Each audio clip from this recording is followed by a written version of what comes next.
पर कभी कभी सेटिंग गड़बड़ा जाती है। जैसे अभी मेरा टचअप कर रहा था पीछे एक बंदा, तो उसका बॉस उसको बता रहा देख ऐसे होता है। मैं ही मिला तेरे को। लड़कियों को तो लाइनर बड़े इत्मीनान से लगाया तूने। मैंने कहा इसका नाम क्या है? बोला हाशमी। मैंने है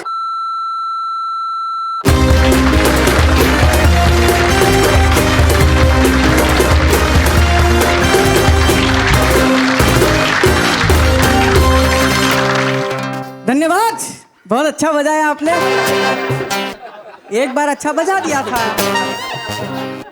मैंने ये वंस मोर थोड़ी बोला था आपको। सूचना मिली थी कि आज शूट का बजट कम है।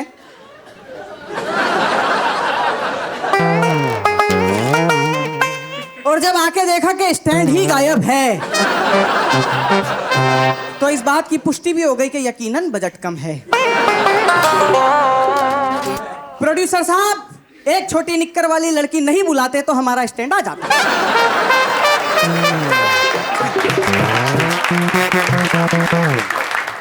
पर बड़ा अच्छा लग रहा है। सेटिंग से काम करेंगे, अपन सेटिंग पे ही बातें करेंगे। सेटिंग समझती हैं आप?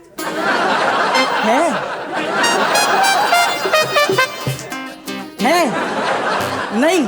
कर लो।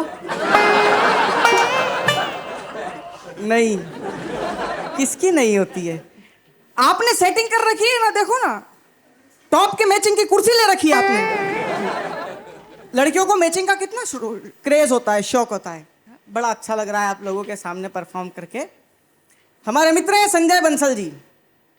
वो कहते हैं कि ईंट कंक्रीट की दीवारों को जो घर बनाती है वो पत्नी होती है, लेकिन उस घर में जो गृह युद्ध होता है ना साहब, वो भी पत्नी की वजह से ही होता है। बड़ा अच्छा लग। आपका नाम क्या है? नहीं, पीछे वाले। डिम्पल।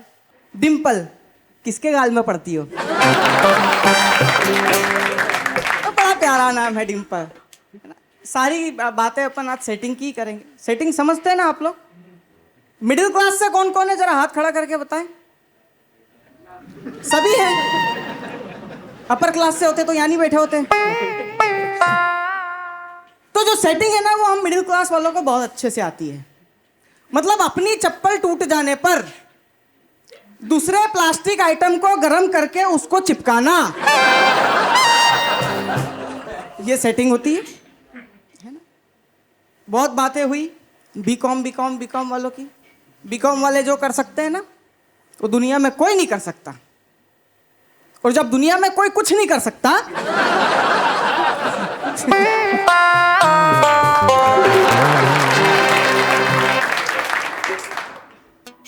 क्या मतलब यार, क्या सेटिंग करके आई हो चेहरे की? खूबसूरत फिर भी नहीं लग रही। बढ़िया सब सेटिंग का मामला है। मैं पंडित आदमी हूँ, ब्राह्मण आदमी हूँ। हम जितनी अच्छी सेटिंग हम करते हैं उतनी कोई नहीं करता। पिछले दिनों बनारस गया कवि सम्मेलन में, तो वहां बताया कि ऑडियंस को संस्कृत में सुनना पसंद है। मैंने कहा ऑडियंस को संस्कृत समझ में आती है? बोले नहीं आती। मैंने फिर अपने को आती है ना। अस्तो मां सदगमय तमसो मां ज्योतिर्गमय, तमसो मां ज्योतिर्गमय। मतलब तू सो जा मां, मैं ज्योति के साथ घूमने जाता हूं।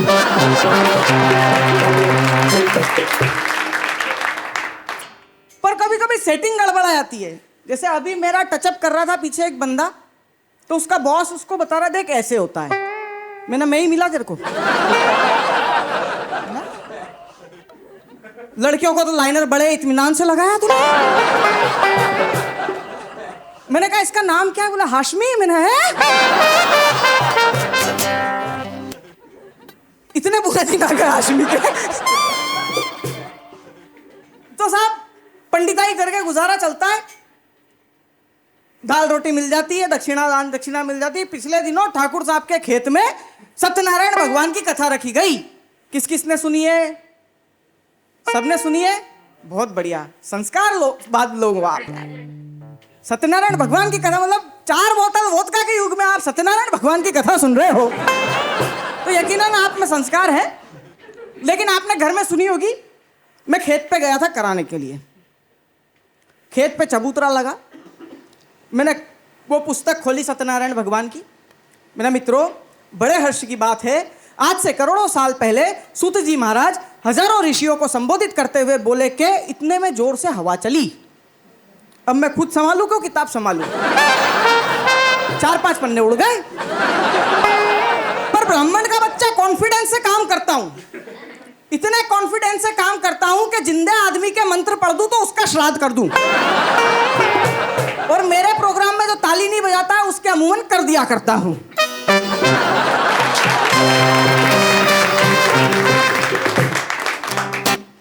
सारे अध्याय समाप्त करके आरती करवा के हलवे का प्रसाद बंटवा दिया। ठाकुर साहब आए, बोले पंडित जी कथा बहुत अच्छी करी। मैंने कहा मैं बहुत अच्छी ही करता हूं। बोले पर इसमें लीलावती और कलावती नहीं आई। मैंने गुरु मर गए, वही पन्ने उड़े थे। मैंने कॉन्फिडेंस से काम लिया डिंपल।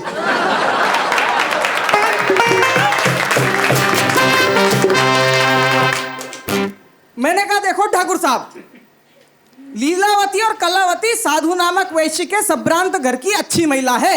ये आधी रात को तुम खेतों पे कथा कर रहे हो, सुनने बिल्कुल नहीं आएगी। अपने को साफ दंड फंद आते हैं, शादी ब्याह के भी मंत्र आते हैं, मरे गड़े के भी मंत्र आते हैं। दिक्कत यह है कि मैं भूल जाता हूं कौन सा का पढ़ना होता है, इसलिए कॉमेडी कर रहा हूं। मैं आपको हकीकत बात बता रहा हूं, सेटिंग जितनी अच्छी सेटिंग महिलाएं करती है ना, और जितना टाइम ये सेटिंग में लगाती हैं,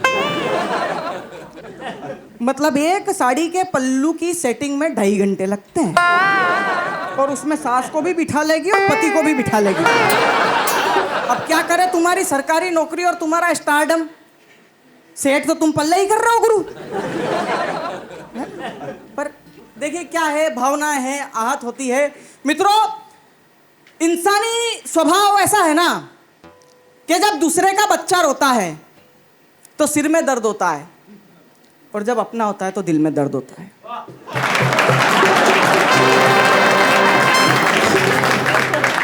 जब अपनी बीवी रोती है तो सिर में दर्द होता है,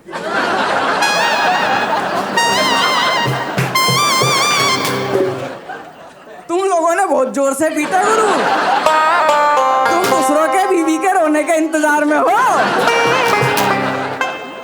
मैं आपको बता रहा हूं, सारी चीजें सेटिंग से होती है, और अपन तो भारतीय लोग हैं, बचपन से ही सेटिंग सिखा दी जाती है, और मिडिल क्लास को तो सिखा ही जाती है। माताएं बहनें बच्चों को सिखा देती है, देख बेटा, मांग के लाई हुई चीज बिना मांगे देनी नहीं। हमें बहुत अच्छी आदत है, किसी से चीज लेके आओ ना। आप क्यों हिला रही हो?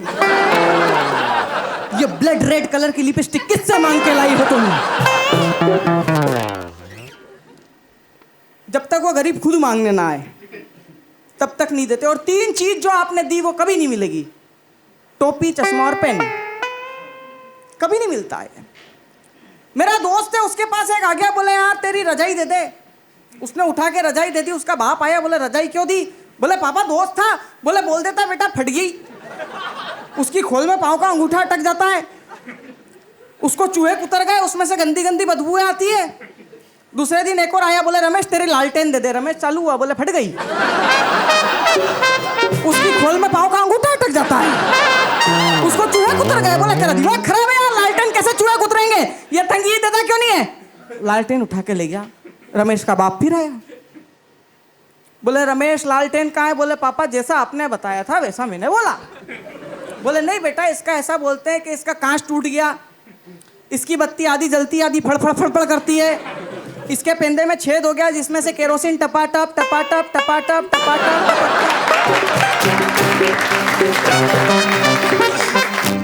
शब्बीर भाई 4 दिन बाद जुम्मन चाचा आए ईद की बधाई देने। रमेश कहाँ है पापा?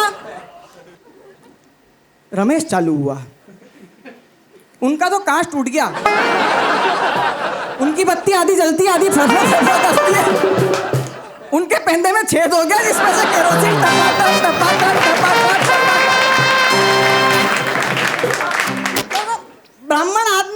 बहुत बुद्धि है। बंसल साहब कह रहे थे कि सरकारी नौकरी है तो छोरी मिल जाती है। सरकारी नौकरी के साथ साथ आदमी को भी असरकारी होना चाहिए, नहीं तो वो नौकरी वाले से शादी करने के बाद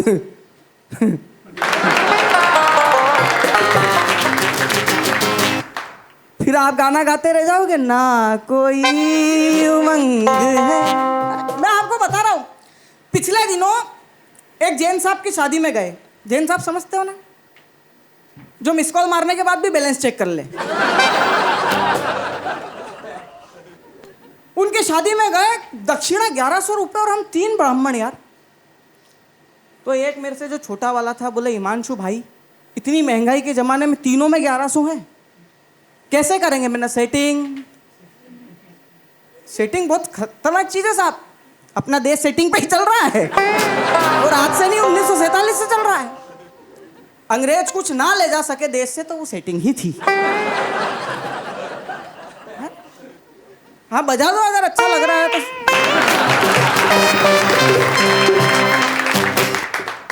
अब हमने सेटिंग करी, बैठे मंत्र पढ़ना चालू करा और सेटिंग के मजे लेना आप लोग। हरिओम महाप्रणम विशिषा देवम गौरी पुत्रम विनायकम भक्त्या वासम स्मरे इत्तिमायुष्कामात् सिद्धे घी चोरो स्वाहा। गुरु अपनी सेटिंग चालू, दूसरे पंडित ने मंत्र पढ़ना चालू करा। विघ्नेश्वराय वरदाय सुरप्रियाय लंबोदराय सकलाय जगत काय में चोरू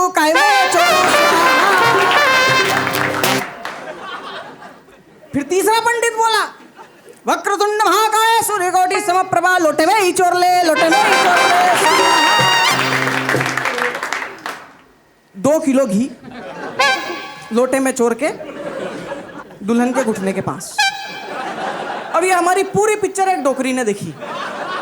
बुढ़े लोग रहते हैं ना, पुराना कैलेंडर जो ज्यादा फड़फड़ाता है, उसने गाना गाना चालू करा।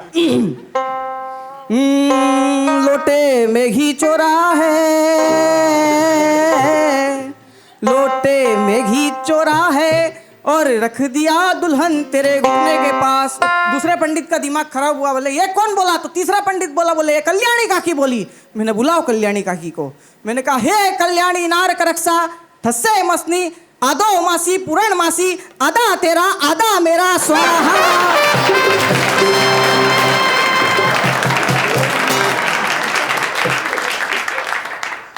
क्या दिक्कत है यार? इमेज रेशम में नाक में गाना गा के सेटिंग कर रहा है, अपन ऐसा सेटिंग कर रहे हैं। अच्छा चल रहा है, आपके थके हुए चेहरों पर ये मुस्कुराहट आ रही है, ये आती रहे। एक सेटिंग की बात मैं आपको बताता हूं कि जीवन में हंसने की आदत डालो मेरे दोस्तों, क्योंकि रोना तो पैदा होते ही आ जाता है।